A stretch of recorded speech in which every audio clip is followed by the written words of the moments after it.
नमस्कार साथियों, आज हम लोग प्रश्नावली 8.2 शुरुआत करने जा रहे हैं। यहाँ पर पहला प्रश्न दे रखा है, निम्नलिखित के मान ज्ञात कीजिए, निम्नलिखित के मान निकालिए। तो इसमें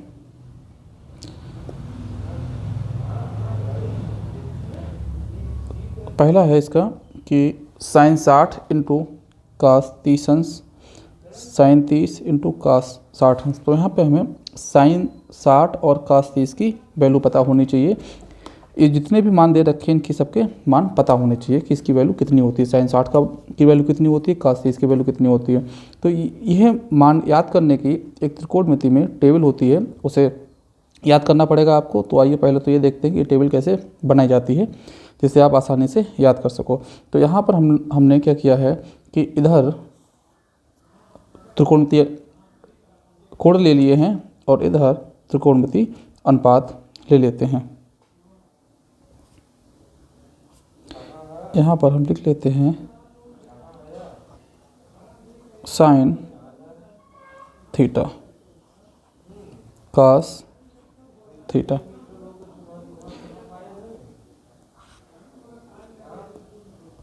अब देखते हैं कि इस टेबल को कैसे पहले तो बनाना सीखते हैं, उसके बाद में इसे याद करने का तरीका जो है वो सीखते हैं। टेबल को बनाने का तरीका अगर आ रहा है आपको तो आप आसानी से इसके सभी मानों को, अनुपातों के सभी मानों को आप आसानी से याद कर सकते हैं। तो कैसे बनाएंगे देखते हैं। क्या करेंगे, सबसे पहले जो जीरो लिखा है, जीरो के ऊपर लिखेंगे जीरो और इधर बढ़ते हुए क्रम में ये संख्याएं लिख लेंगे 0 से 4 तक। इसे थोड़ा ऊपर लिख लेते हैं, 0 1 2 3 4। अब क्या करेंगे, सबको 4 से डिवाइड कर देंगे।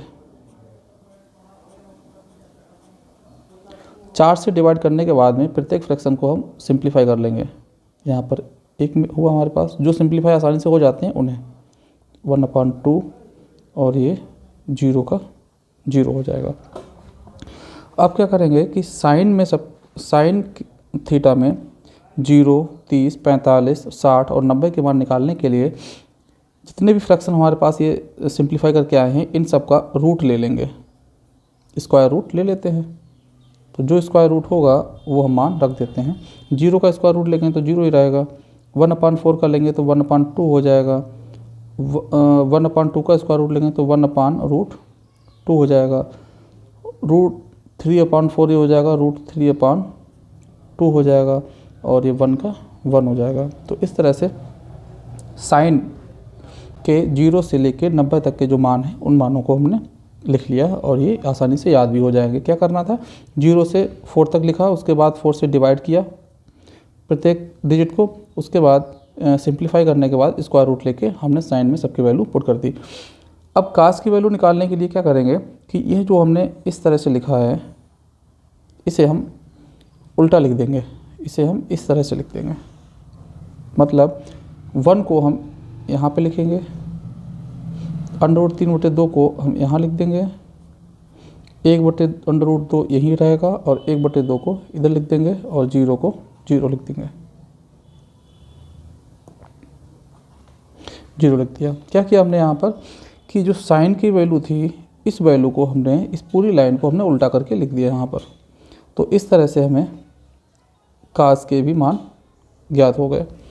तो कैसे पढ़ेंगे, कास 30 अंश का मान हमें पता करना है कि कितना होता है। तो देखेंगे कि कास थीटा देखना है 30 अंश, 30 अंश ये है तो कास के सीध में इस तरह से आएंगे और 30 के सीध में सीधे इस तरह से आएंगे। तो ये √3/2 जो होता है वो कास 30 का मान हो जाएगा।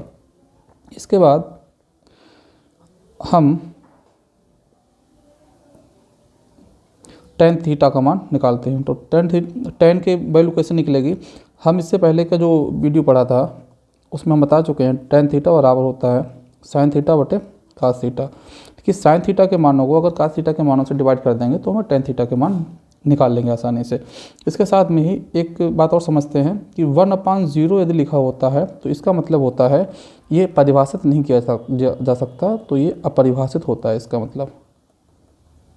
इसे हम इस तरह से भी इनफाइनाइट के सिंबल के रूप में भी दिखाते हैं। यदि 0/1 है तो इसकी वैल्यू 0 ही रहेगी। तो ये दोनों फैक्ट आपको याद रखने हैं, इसकी ज़रूरत पड़ेगी। इसके साथ में ही हमने ये भी बताया था कि जो साइन थीटा होता है इसका व्युत्क्रम कॉसेक थीटा होता है, या फिर कहें कि कॉसेक थीटा जो होता है, जो कॉसेक थीटा होता है ये साइन थीटा का व्युत्क्रम होता है। इसी तरह से कॉस थीटा जो होता है सेक थीटा का व्युत्क्रम होता है, या बात करें तो सेक थीटा जो है वह कॉस थीटा का व्युत्क्रम होता है। इनकी सहायता से इस टेबल में सभी मानों को आसानी से हम निकाल सकते हैं। जैसे यहाँ पर टेन थीटा हमें निकालना है, यानी टेन में 0 का मान निकालना है।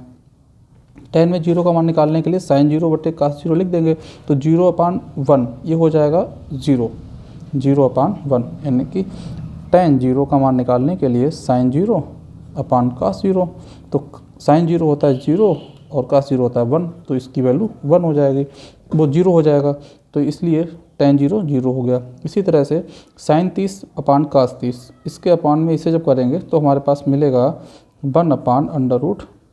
इसी तरह से 45, इसके अपान में इसे करेंगे तो ये 1 हो जाएगा, इसके अपान में इसे करेंगे तो ये हमारे पास √3 हुआ। और 1/, जब 0 करेंगे तो हमने बताया है कि 1/0 क्या होता है, अपरिभाषित होता है, तो यहाँ पर लिख लेंगे अपरिभाषित। आगे देखते हैं, कॉसेक 0 का मान निकालने के लिए, कॉसेक 0 का मान निकालने के लिए क्या करेंगे, साइन 0 का व्युत्क्रम ले लेंगे। तो साइन 0 हमारे पास कितना है 0, तो 0 का जो व्युत्क्रम लेंगे 0/01 को 0 लिख सकते हैं, तो इसका जो व्युत्क्रम लेंगे तो आएगा 1/0, और 1/0 क्या होता है, अपरिभाषित, तो इसकी वैल्यू हो जाएगी अपरिभाषित। आगे देखते हैं, तो कॉसेक 30 का मान निकालने के लिए साइन 30 का व्युत्क्रम लेंगे, 1/2 का व्युत्क्रम 2 हो जाएगा। इसी तरह से 1/√2 का व्युत्क्रम उल्टा √2 हो जाएगा। व्युत्क्रम क्या होता है, अगर ये समझ में नहीं आ रहा है तो ये भी देख लेते हैं। जैसे कोई हमारे पास फ्रैक्शन x/y है, इसका व्युत्क्रम अगर देखेंगे निकालेंगे तो इसका व्युत्क्रम हो जाएगा y/x। तो उस फ्रैक्शन को हमें उल्टा कर देना है, अंश को हर में, हर को अंश में जब लिख देंगे तो वह उसका उस फ्रैक्शन का, उस भिन्न का व्युत्क्रम कहलाता है।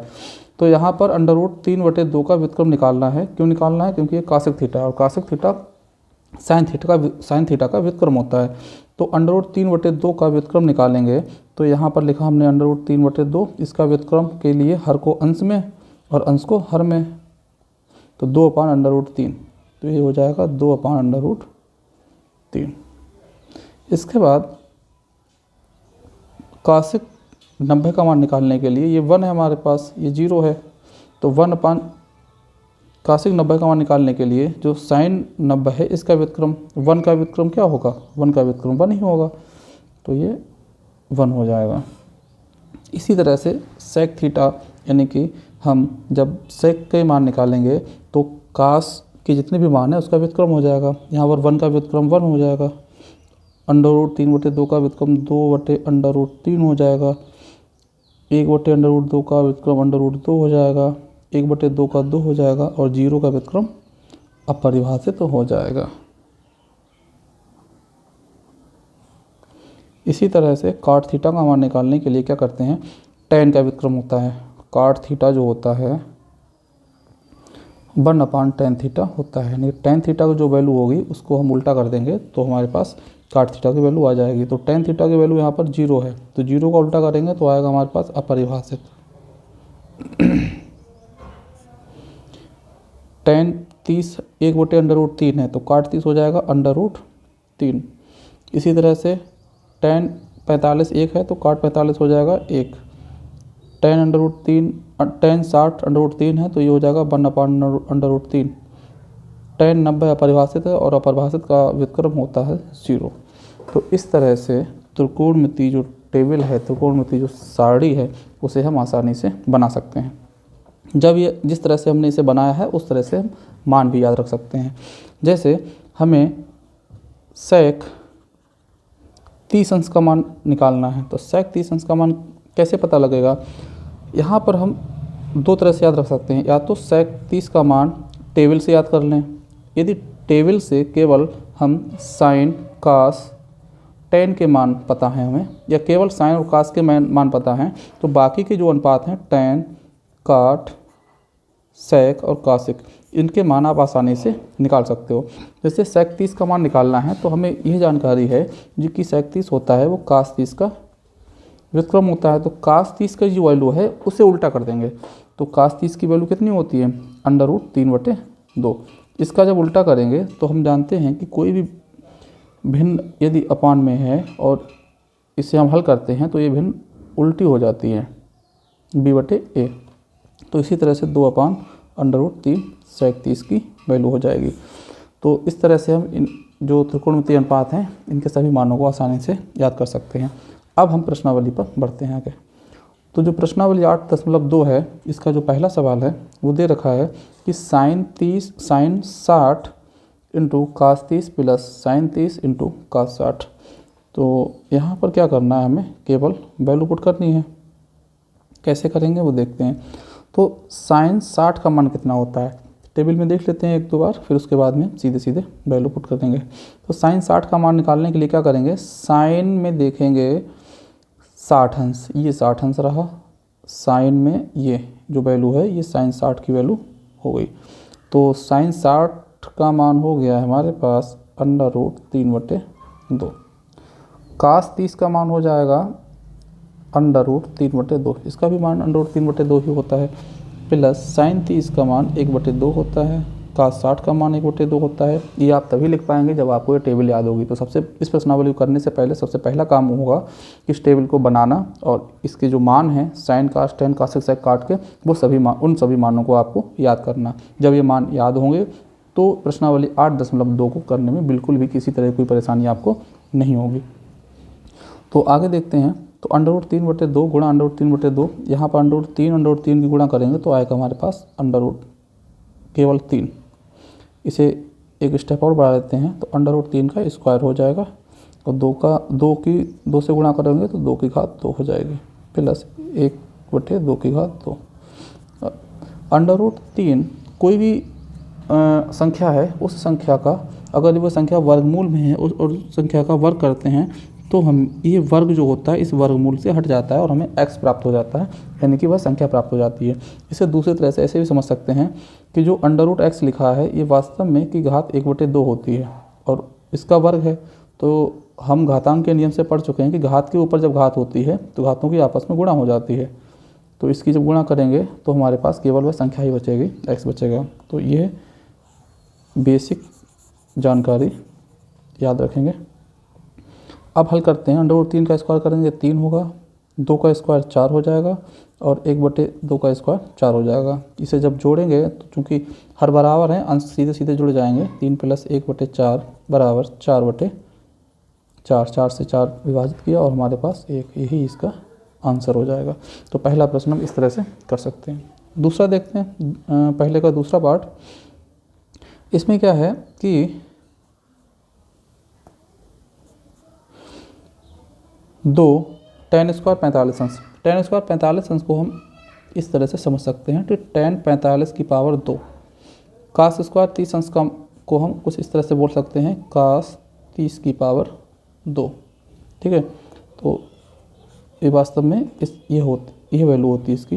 तो 2 ये हो गया इंटू tan 45 की वैल्यू होती है 1, इसका स्क्वायर किया, प्लस कास 30 की वैल्यू होती है 1/2, इसका स्क्वायर किया, माइनस कास 30 की वैल्यू 1/2 नहीं होती है, कास 30 की वैल्यू होती है √3/2, इसका स्क्वायर किया, माइनस साइन 60 की भी वैल्यू होती है √3/2 का स्क्वायर। यहाँ पर देखें तो यह जो मान प्लस में है वही वैल्यू यहाँ पर माइनस में है। तो जितनी वैल्यू प्लस की हो और उतनी वैल्यू माइनस की हो तो वह दोनों आपस में घट जाते हैं। तो इन्हें यह इससे घट जाएगा, 0 बचेगा यहाँ पर, और 2 × 1 की पावर 2, ये हो जाएगा 2 × 1 बराबर 2, ये इसका आंसर हो जाएगा। आगे देखते हैं। यहाँ पर कास 45, तो कास 45 का मान होता है 1/√2। इधर सेक 30 का मान होता है, सेक 30 sec 30 का मतलब क्या हुआ है, cos 30 का व्युत्क्रम। तो cos 30 हमें पता है 1/2 होता है, और 1/2 का जब उल्टा करेंगे तो ये हो जाएगा 2/1, यानी कि 2 जो वैल्यू हो गई वो sec 30 की हो जाएगी। नहीं, माफ़ कीजिए, यहाँ पर जो cos 30 है इसकी वैल्यू होती है √3/2। जब इसका व्युत्क्रम करेंगे तो हमारे पास जो sec 30 आएगा, ये sec 30 हो जाएगा 2/√3। तो ये टेबल से देख लेंगे तो इस तरह से वैल्यू को हम याद रख सकते हैं। तो ये sec 30 हो जाएगा हमारे पास 2/√3 प्लस cosec 30। cosec 30 का मतलब है कि 1/sin 30, और sin 30 की वैल्यू होती है 1/2, और 1/2 का जब व्युत्क्रम करेंगे तो हमें मिलेगा 2। आगे देखते हैं 1/√2 अपान 2/√3 है हमारे पास ये, और ये है 2 बटे में 1 करके हम इन्हें जोड़ लेते हैं। कैसे जोड़ेंगे वो देखते हैं यहीं पर। तो 1/√2 √3 हम एलसीएम हो जाएगा, और यहाँ पर 2 प्लस 2/√3 ये हो जाएगा। इसके बाद यहाँ से आपको देखना है। इसके बाद क्या करेंगे कि हम जानते हैं कि जब भी कोई फ्रैक्शन होता है उसके अपान में भी कोई फ्रैक्शन है तो नीचे वाला जो फ्रैक्शन होता है ये मल्टीप्लाई में उल्टा हो जाता है। किस तरह से, देखिए, तो ये a/b मल्टीप्लाई बाई d/c, और नीचे वाला जो फ्रैक्शन है ये उल्टा हो जाएगा। तो यहाँ पर भी यही स्थिति है। तो ऊपर जो है 1/√2 ये इसी तरह से रहेगा, और नीचे वाला जो फ्रैक्शन है ये पूरा फ्रैक्शन उल्टा हो जाएगा, √3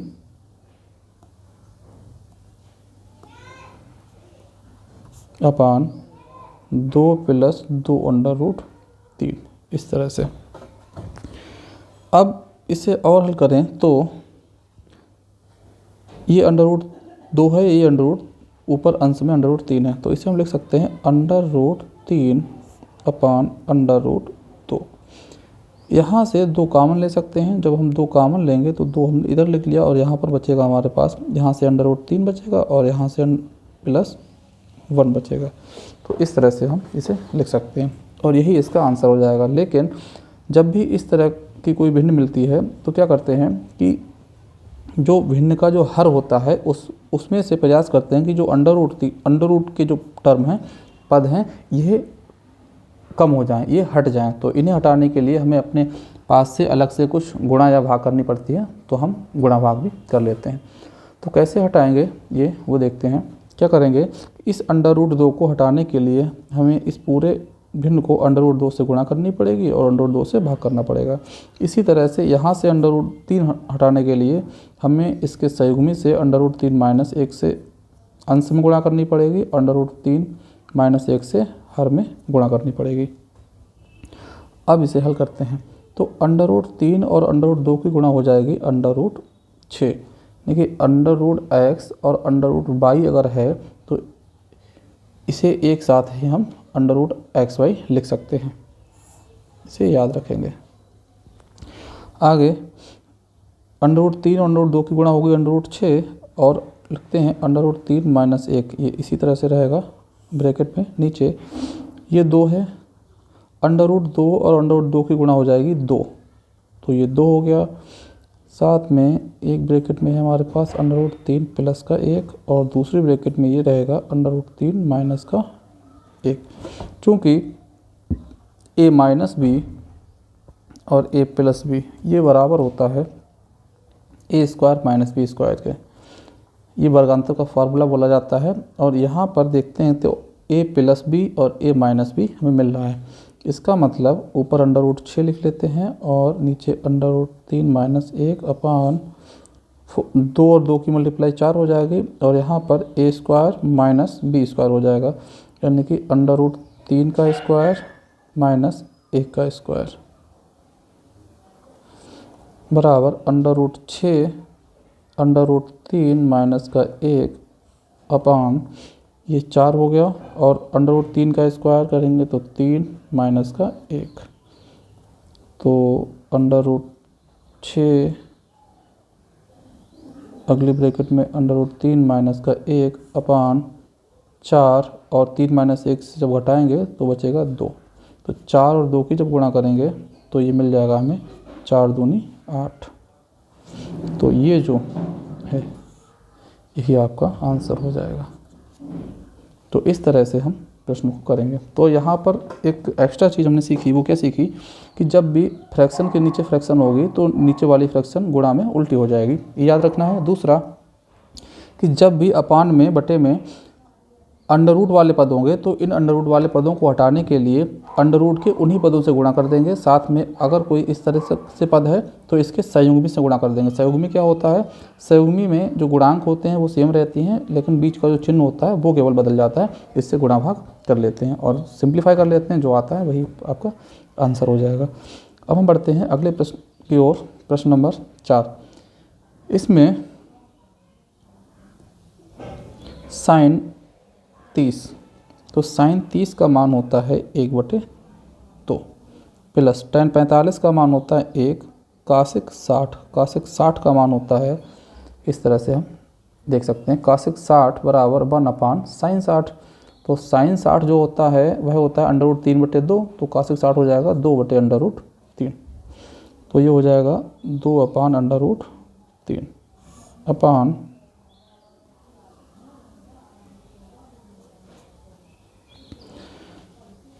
अब नीचे है sec 30। तो sec 30 cos 30 का व्युत्क्रम होगा, और cos 30 हमारे पास होता है 1/2, cos 30 होता है अंडर रूट 3/2, तो ये हो जाएगा 2/√3। इसी तरह से प्लस cos 60 अंश का मान होता है 1/2 प्लस cot 45 का मान होता है 1। अब हम इन्हें जोड़ते हैं, तो यहाँ पर ऊपर हम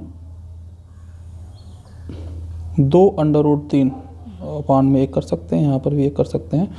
तो अंश में जब देखेंगे तो इसे हम 2/√3 एलसीएम हो जाएगा, 2 से 2 डिवाइड हो जाएगा, अंडर रूट 3 और 1 की मल्टीप्लाई होगी अंडर रूट 3 प्लस यहाँ पर 2/√3 माइनस अंडर रूट 3 से अंडर रूट 3 डिवाइड, और ये बचेगा 4। इसी तरह से जब नीचे हल करते हैं तो नीचे भी 2/√3 एलसीएम हो गया, और यहाँ पर बचा हमारे पास 4 प्लस 2 से 2, इस 2 से यह 2 डिवाइड होगा, और अंडर रूट 3 और 1 की मल्टीप्लाई अंडर रूट 3 हो जाएगी प्लस 2/√3। अब हम ऊपर ने देखा कि ये फ्रैक्शन है, अपान में नीचे भी एक फ्रैक्शन है, तो क्या हो जाएगा, यहाँ पर गुणा जब करेंगे तो नीचे वाली फ्रैक्शन उल्टी हो जाएगी। तो ऊपर जो फ्रैक्शन है वो है हमारे पास, थोड़ा हल भी करते जाते हैं, 2/√3 और अंडर रूट 3, ये हो जाएगा 3/√3 माइनस का 4 अपान 2/√3। नीचे वाली फ्रैक्शन, ये वाली फ्रैक्शन उल्टी हो जाएगी, तो गुणा में जब लिखेंगे तो 2/√3 ये हो जाएगा अंश में, अपान यहाँ पर 2/√3 और अंडर रूट 3 ये हो जाएगा 3/√3 प्लस का 4। 2/√3 से 2/√3 डिवाइड हो जाएगा, और हमारे पास मिलेगा 3/√3 माइनस 4 अपान 3/√3 प्लस का 4। हमने बताया है कि जैसे ही नीचे अगर अंडर रूट में कोई अंक आ रहा है, कोई डिजिट अंडर रूट में आ रही है, तो वो हटाने के लिए हम इसके संयुग्मी से गुणा कर सकते हैं। तो इसका संयुग्मी हो जाएगा, संयुग्मी कौन सा होता है कि गुणांक सेम रहेंगे, तो 3/√3 और 4 ये गुणांक सेम रहेंगे, लेकिन ये जो चिन्ह है ये बदल जाएगा, ये माइनस था तो ये प्लस हो जाएगा। तो इससे हमने अंश और हर दोनों में गुणा कर दी। जब गुणा की है तो गुणा करने पर ऊपर ये बन जाएगा 3/√3 माइनस 4, 3/√3 माइनस 4, तो 3/√3 माइनस 4 का होल स्क्वायर अपान ये a प्लस बी, ये माइनस बी, यानी कि a प्लस बी और a माइनस बी, ये होता है a² माइनस b²।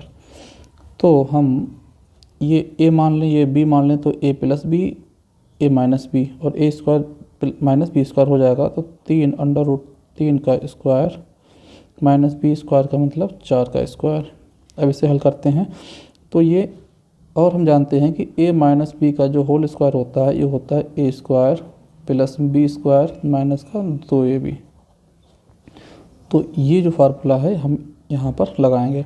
तो a स्क्वायर का मतलब हुआ है 3 का whole square minus plus B square है प्लस 4 का स्क्वायर माइनस 2, a का मतलब है 3 b का मतलब है 4 अपॉन 3 का जब स्क्वायर करेंगे तो 3 का स्क्वायर का मतलब हो गया 3 की 2 बार गुणा। तो 3 और 3 की गुणा हो जाएगी 9 और √3 गुणा हो जाएगी 3, तो 9 3 27, ये हमारे पास 27 बचेगा। तो ये 27 हो गया माइनस का 4 का स्क्वायर, इसका मतलब 16। आगे देखते हैं, यहाँ पर 3 की जब स्क्वायर किया तो हमें 27 मिला प्लस 4 का स्क्वायर 16 हो गया और ये 2 और 3 की गुणा 6 हो जाएगी, 6 और 4 की गुणा 24 और √3 अपॉन 27 में से जब 16 को घटाएंगे तो हमारे पास बचेगा 11। आगे 16 और 27 ये जब जोड़ेंगे तो हमारे पास आएगा 16 27 हो जाएगा 43 माइनस 24 √3 अपॉन 11। तो ये जो यही हमारा आंसर हो जाएगा इस पार्ट का। तो हमें कुछ नहीं करना है, केवल जो वैल्यू हमें ज्ञात हैं त्रिकोणमितीय अनुपातों से, जो टेबल से हमने जो वैल्यू याद करी हैं उन वैल्यू को जो प्रश्न दे रखा है इसमें पुट करना है और उसे सिंप्लीफाई करना है केवल। और सिंप्लीफाई करने के बाद जो भी आंसर आएगा वही इसका सॉल्यूशन कहलाएगा, वही इसका हल होगा। अगला प्रश्न देखते हैं। अगला प्रश्न है कि 5 cos स्क्वायर 60 अंश। तो यहाँ पर वैल्यू रखते हैं 5। cos 60 का मान होता है 1/2 इसका स्क्वायर प्लस 4 sec 30 का मान। तो sec 30 का मान निकालने के लिए हमें cos 30 का पता होना चाहिए और cos 30 का मान होता है √3/2 और तभी sec 30 हो जाएगा 2/√3। तो यहाँ पर लिख लेते हैं 2/√3 इसका square minus tan square 45। tan 45 का मान होता है 1। sin स्क्वायर 30 अंश। तो sin 30 का जो मान होता है, sin 30 का मान होता है 1/2। cos 30 का मान होता है √3/2। हल करते हैं इसे। तो ये 5 1/2 इसका स्क्वायर करेंगे 1/4 हो जाएगा। 4 2/√3 का स्क्वायर करेंगे 2 का स्क्वायर 4 और √3 का स्क्वायर 3 माइनस का 1 अपॉन 1/2 का स्क्वायर 1/4 प्लस √3/2 का स्क्वायर 3/4। आगे देखते हैं तो ये हो जाएगा 5/4 प्लस 4 और 4 की गुणा हो जाएगी तो 16/3 माइनस का 1 और यहाँ पर नीचे 4/4 4 से 4 डिवाइड हो जाएगा, बचेगा 1। तो अब हमारे पास जो अंश में है 5/4 प्लस 16/3 माइनस का 1, इसे सॉल्व करना है। तो इसे सॉल्व कैसे करेंगे देखते हैं। तो यहाँ पर एलसीएम ले लेते हैं और एलसीएम हमारे पास आएगा 12 12 4 3 12, नीचे 1 कर देते हैं बटे में। 4 से 12 को भाग करोगे तो 3 बार लगेगा, 3 और 5 की गुणा हो जाएगी 15। 3 से 12 करोगे 4 बार लगेगा, 4 और 16 की गुणा हो जाएगी 64 माइनस का 12। आगे 64 और 15 हो जाएंगे 4 5 9 और 6 1 79 माइनस का 12/12। तो 79 में से 12 को माइनस करेंगे तो बचेगा हमारे पास 67/12 और यही हो जाएगा आंसर। तो इस तरह से पहला जो प्रश्न है, प्रश्नावली 8.2 का जो पहला प्रश्न है ये हो जाता है। और हम बढ़ते हैं अब दूसरे प्रश्न की ओर। लिखा है सही विकल्प चुनिए। तो यहाँ पर जो सही विकल्प है वो चुनना है। ये ऑब्जेक्टिव की तरह से प्रश्न दे रखे हैं। तो पहला जो प्रश्न है वह लिखा है 2 tan 30 तो 2 tan 30 का मान होता है, tan 30 का मान sin 30 बटे cos 30। अगर याद नहीं है तो इसे लिख सकते हो tan 30 बराबर sin 30 अपॉन cos 30। तो sin 30 का मान हो गया 1/2 और इसका हो गया √3/2। तो उससे 2 ये 1/√3 हो जाएगा। तो ये हो गया 1/√3 upon 1 plus tan square 30। tan square 30 का मान हो जाता है 1/√3 की घात 2 बराबर। अब इसे हल कर लेते हैं तो 2/√3 अपॉन √1 प्लस 1/3 हो जाएगा। और ये 2/√3 अपॉन 3, ये इसे हल करेंगे तो 4/3। अब ऊपर वाली जो फ्रैक्शन है वो इसी तरह से रहेगी और नीचे वाली फ्रैक्शन उलट हो जाएगी। 2 से इसे डिवाइड करेंगे, √3 से इसे करेंगे तो √3 आएगा। तो ये √3/2 और √3/2 ये जो दिए गए विकल्प हैं इनमें से किसका होता है मान, ये निकालना है। तो √3/2 sin 60 का भी नहीं होता है, √3/2 sin 60 का मान होता है। और cos 60 का भी होता है, tan 60 का भी होता है। cos 60 का मान 1/2 होता है, इसका मान √3/2 होता है, इसका मान भी √3/2 होता है। sin 30 का मान 1/2 होता है। तो इसके जो आंसर होंगे वो 2 होंगे, एक तो sin 60 ये भी सही है और tan 60 ये भी सही है। नहीं, यहाँ पर जो tan 60 है इसका मान जो होता है वह, इसे हम मिटाते हैं। tan 60 का मान √3 होता है। कितना होता है √3। तो यहाँ पर जो √3/2 है ये sin 60 की वैल्यू होगी। तो इसका जो सही विकल्प होगा वह है विकल्प ए, यही सही होगा। आगे देखते हैं। आगे है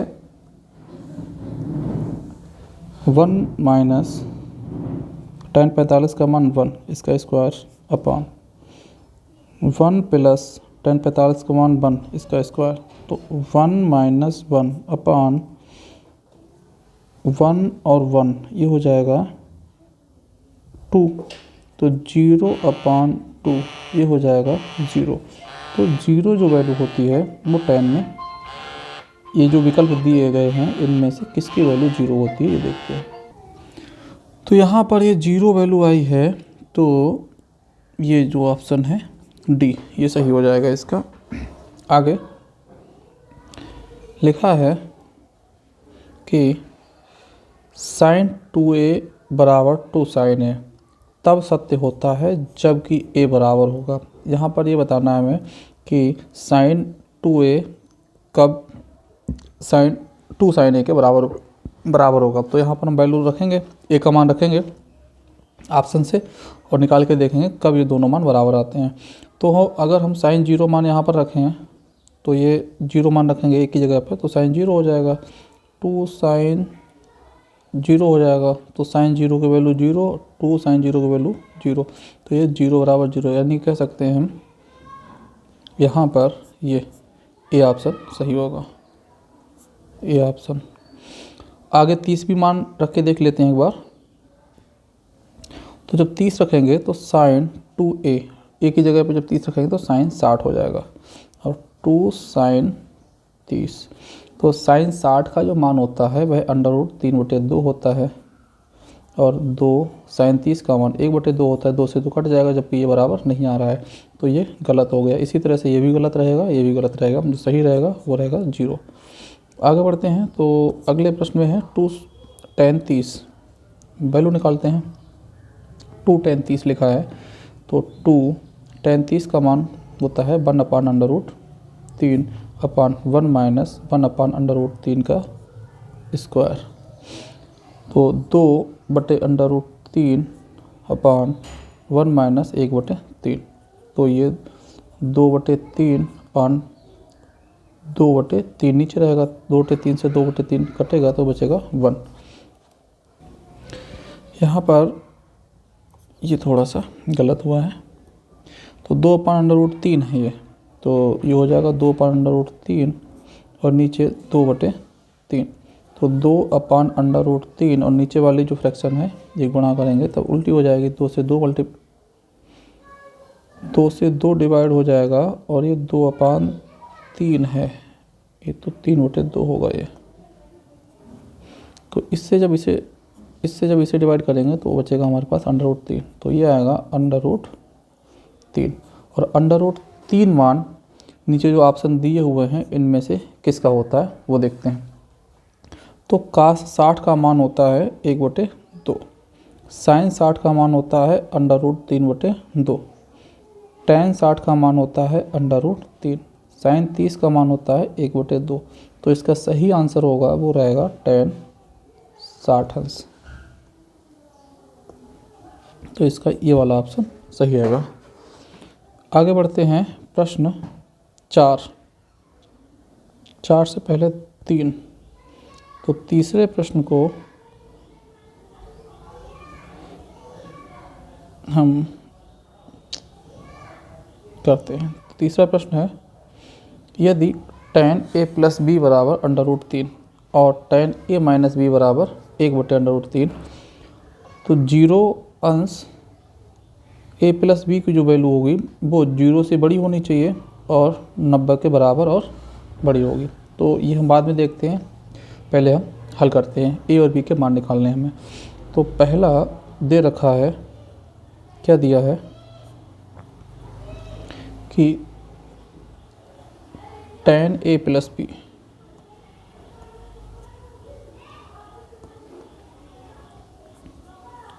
tan a + b बराबर √3। इसे हम लिख सकते हैं tan a + b √3 जो होता है ये है tan 60 अंश का मान होता है। तो इसकी जगह पे लिख लेंगे tan 60 अंश। यहाँ से हम क्या करेंगे, ये जो tan है दोनों तरफ इसे हम छोड़ सकते हैं, तो लिख लेंगे tan को छोड़ने पर जब tan दोनों तरफ से हट जाएगा तो हमारे पास बचेगा a + b बराबर 60 अंश। इसे समीकरण 1 डाल देंगे। और क्या दिया है हमारे पास, दिया है tan a - b बराबर 1/√3। तो अगला लिखते हैं tan a - b बराबर 1/√3 और 1/√3 जो मान होता है ये मान होता है tan 30 अंश का।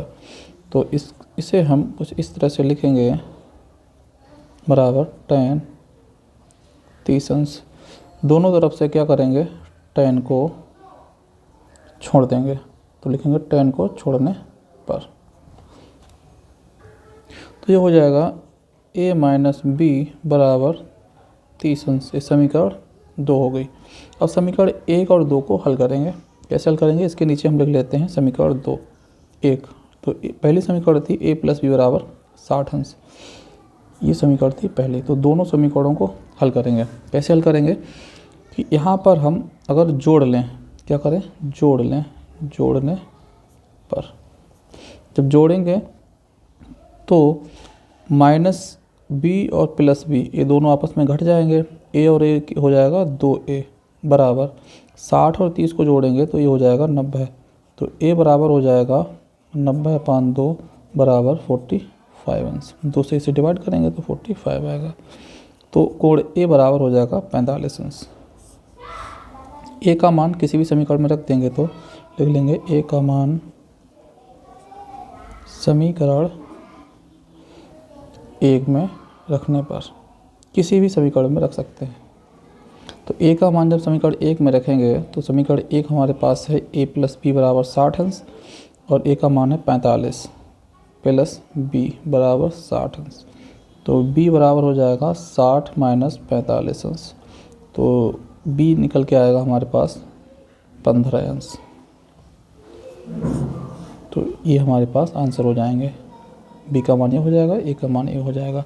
अब जो शर्त हमें दे रखी थी वो शर्त थी a प्लस बी की जो वैल्यू है, a प्लस बी का जो मान है ये 90 से छोटा होना चाहिए या बराबर भी हो सकता है। दूसरा, ये 0 से हमेशा बड़ा हो। तो a प्लस बी की वैल्यू है हमारे पास 60, तो ये 90 से छोटा है और 0 से बड़ा है। ये शर्त हमारी सही हो गई। और a बड़ा होना चाहिए b से। दूसरी शर्त है a बड़ा होना चाहिए b से। तो a क्या है हमारे पास 45 है और b है हमारे पास 15 है। तो यहाँ पर a बड़ा है b से। इसका मतलब ये दोनों शर्तों के अकॉर्डिंग ये जो a और b के जो मान आए हैं ये हमारे मान सही हैं। आगे देखते हैं प्रश्न नंबर 4। बताइए कि निम्नलिखित में कौन कौन सत्य है या असत्य है, कारण सहित अपने उत्तर की पुष्टि कीजिए। इसमें सही और गलत को बताना है, कौन सा सही है और कौन सा गलत है। तो पहला दे रखा है साइन a प्लस बी बराबर sine a plus sine b। ये सही है या गलत है, इसके लिए हमें क्या करेंगे, a और b के अलग अलग मान रख लेते हैं और इसे हल करते हैं। अगर ये बराबर आता है तो ये सही है और बराबर नहीं आता तो ये गलत है। तो इसे हम लोग यहाँ पर हल करते हैं। तो साइन a प्लस बी बराबर sine a plus sine b है। a का मान 60 अंश रख लेते हैं और b का मान 30 अंश रख लेते हैं। तो यहाँ पर साइन 60 प्लस 30 हो जाएगा साइन 90 बराबर साइन 60 अंश प्लस साइन 30 अंश। तो साइन 90 का मान होता है 1, साइन 60 का मान होता है √3/2 प्लस साइन 30 का 1/2। और इन्हें जब जोड़ेंगे तो कभी भी 1 नहीं आएगा। तो इसका मतलब है ये दोनों बराबर नहीं होंगे। तो पहला जो है ये हो जाएगा आपका असत्य। दूसरा, थीटा में वृद्धि होने के साथ साइन थीटा के मान में वृद्धि होती है। तो इसके लिए हमें साइन थीटा के सभी मान पता होने चाहिए, 0 अंश, 30 अंश, 60 अंश, 45 अंश और 90 अंश। तो इसके मान हम लिख लेते हैं। तो साइन 0 की वैल्यू 0 होती है, साइन 30 का मान 1/2 होता है, इसका मान 1/√2 होता है, साइन 60 का मान 1/√2 होता है, इसका मान, एक सेकेंड, ये जो वैल्यू है थोड़ी सी, 30 के बाद 45, ये 60 और ये 90। जब इनके मानों को लिखते हैं तो साइन 45 का मान 1/√2 होता है, इसका मान √3/2 होता है और ये मान 1 होता है। तो हम ये देख रहे हैं कि साइन 0 0 है, साइन 30 1/2 है, यानी कि इससे 0 से 30 अंश का मान कैसा है, बढ़ा है। यहाँ पर 1/√2 है, √2 का मान 2 से कम होता है, इसलिए 1/√2 का मान 1/2 से ज़्यादा होगा। तो इस आगे देखते हैं तो √3/2, √3 जो वैल्यू होती है वो 1 से ज़्यादा है, इसलिए 60 अंश का मान 45 अंश से ज़्यादा होगा। दूसरा, 1 जो है √3/2 से ज़्यादा है। तो यहाँ पर हमने ये देखा है कि जो थीटा की वैल्यू जो बढ़ रही है, यानी कि थीटा के मान में जो वृद्धि हो रही है, उसके साथ साथ जो थीटा के मान हैं, थीटा के कोण में जो वृद्धि हो रही है, तो कोण में वृद्धि के साथ साथ जो वैल्यू है वो भी बढ़ रही है। और लिखा है इसमें थीटा में वृद्धि होने के साथ थीटा के मान में भी वृद्धि होती है। तो यह एकदम सही है, ये सत्य है। दूसरा है, थीटा में वृद्धि होने के साथ कास के मान में भी वृद्धि होती है। इसे भी देख लेते हैं। तो कास थीटा जो होता है, यानी कि कास 0 का मान जो होता है वह होता है 1। 30 का मान √3/2, इसका 1/√2, ये 1/2 होता है 60 का मान, और ये 0 होता है।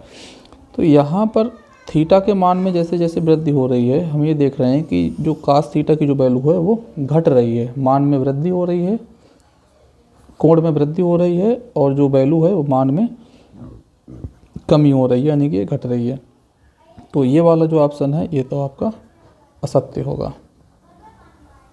इसके आगे थीटा के सभी मानों पर साइन थीटा बराबर कास थीटा, ये बताना है सही है या गलत है। तो इसे वैसे जो थीटा के एक एंगल होता है केवल 45 अंश, 45 अंश पर साइन थीटा और कास थीटा कैसे होते हैं, बराबर होते हैं, बाकी सब पर अलग अलग होते हैं। तो ये आपका असत्य है।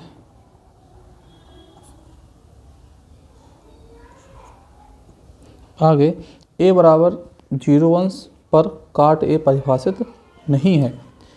क्या a बराबर 0 पर काट a परिभाषित है या नहीं है, ये बताना है।